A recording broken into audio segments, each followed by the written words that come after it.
Bonjour, aujourd'hui je vais vous parler du fasting, du jeûne intermittent. Est-ce que vous connaissez? C'est une hygiène alimentaire qui consiste à jeûner, à ne pas manger entre 12 et 18 heures dans la journée. Alors c'est quelque chose qu'on peut faire une fois de temps en temps, une fois tous les 2 jours, même tous les jours. Mais attention, faites attention en fonction de votre rythme de vie, de votre vie sociale et professionnelle.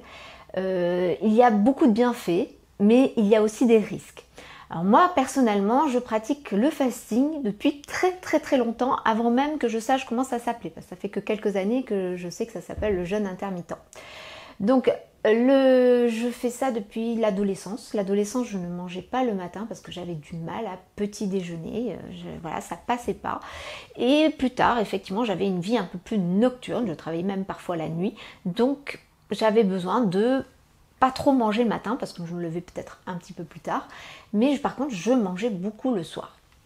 Ça s'est inversé il y a quelques années. Maintenant c'est vrai que je me couche très tôt, je me lève très tôt et en plus je fais souvent des cours de yoga le soir, donc arrivé le soir j'ai du mal à manger parce que c'est trop proche de mon heure de coucher, donc je fais plutôt une belle collation vers 17h, 18h, ce qui me permet en fait de tenir jusqu'au lendemain matin.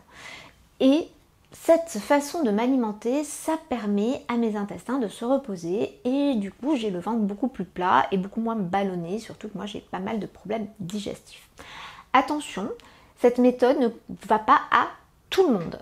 Il peut avoir également de gros soucis si vous avez des problèmes de santé. Donc veillez à demander l'avis de votre médecin si vous envisagez de pratiquer le fasting. Pourquoi? Parce que les personnes qui ont du diabète, qui ont une hypoglycémie, qui sont très faibles, ou même les femmes enceintes, ça peut poser préjudice à leur santé. Moi, je vais vous parler maintenant des bienfaits. Donc, en dehors du fait qu'on a un meilleur confort digestif, ça permet également d'éliminer les toxines du foie, des reins. On lutte aussi contre l'obésité puisqu'on ne mange pas plus que de raison, et donc on prévient le surpoids et les maladies cardiaques. Par contre, attention donc aux risques, parce que si ce n'est pas fait pour vous, si vous ressentez de la faim, vous aurez tendance à plus manger en dehors de ces périodes de jeûne, donc du coup à dérégler absolument toute votre alimentation et votre corps. Donc surtout si vous ressentez de la faim, je pense que le fasting n'est pas fait pour vous. Et puis ça dépend également de votre activité physique, de votre vie professionnelle. Si vous avez une activité physique professionnelle très intense, il va peut-être être difficile pour vous de pratiquer le fasting. Par contre, il faut veiller, si vous pratiquez ce fasting, de ne pas être en sous-apport calorique ou en sous-apport nutritionnel. Donc veillez à, durant les repas que vous faites et les collations, à manger totalement équilibré, avoir votre bon apport de lipides, protéines et glucides complexes pour justement avoir les bons nutriments pour une bonne santé. Les risques qu'il peut avoir, c'est également une baisse d'énergie et des carences alimentaires, justement si vous ne rééquilibrez pas votre alimentation. Donc attention, donc les conseils que je peux vous donner, c'est déjà peut-être d'essayer, mais d'essayer peut-être une journée pour voir comment vous réagissez. Après vous choisirez votre rythme, c'est une fois de temps en temps pour justement rétablir un peu le confort digestif, ou plusieurs fois dans la semaine, voire même tous les jours, mais attention, c'est toujours pareil, ce qui est bon pour moi n'est pas forcément bon pour vous ou votre voisin ou même votre compagnon. Donc soyez à l'écoute de votre corps et de votre faim.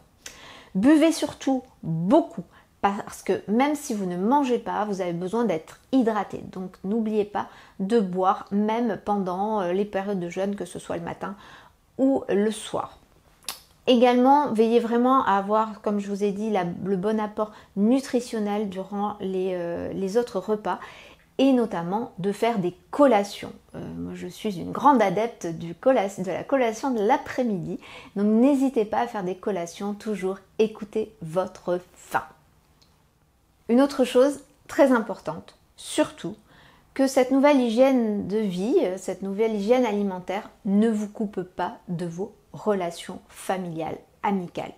Ne refusez pas un dîner, ne refusez pas un brunch ou n'importe quelle occasion de voir vos amis et votre famille à cause de cette nouvelle hygiène alimentaire. Ne soyez pas rigide. Si effectivement vous avez mal, si vous avez des problèmes digestifs ou autres, ok. Mais si c'est simplement parce que vous voulez absolument tenir cette hygiène, non, parce que c'est tout aussi important, voire même plus, d'avoir une vie sociale, une vie amoureuse, une vie familiale, plutôt que de pratiquer le fasting tous les jours. Donc soyez souple, ne soyez pas rigide, soyez toujours à l'écoute de votre corps, de vos envies. Et on est là pour se faire plaisir dans la vie, donc je pense qu'il faut d'abord s'écouter avant toute chose. Alors si vous ressentez la moindre gêne, si vous avez la moindre faiblesse, stoppez, arrêtez, recommencez à manger normalement comme vous le faisiez auparavant. Ça veut dire que ce n'est pas fait pour vous et c'est ok. Respectez votre corps, respectez ce dont il a besoin.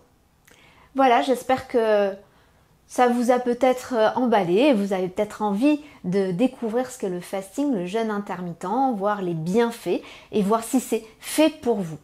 Je vous invite, si vous avez des questions, à m'envoyer des messages par mail ou me laisser un commentaire, j'y répondrai avec plaisir. Et surtout, prenez soin de vous. À très bientôt.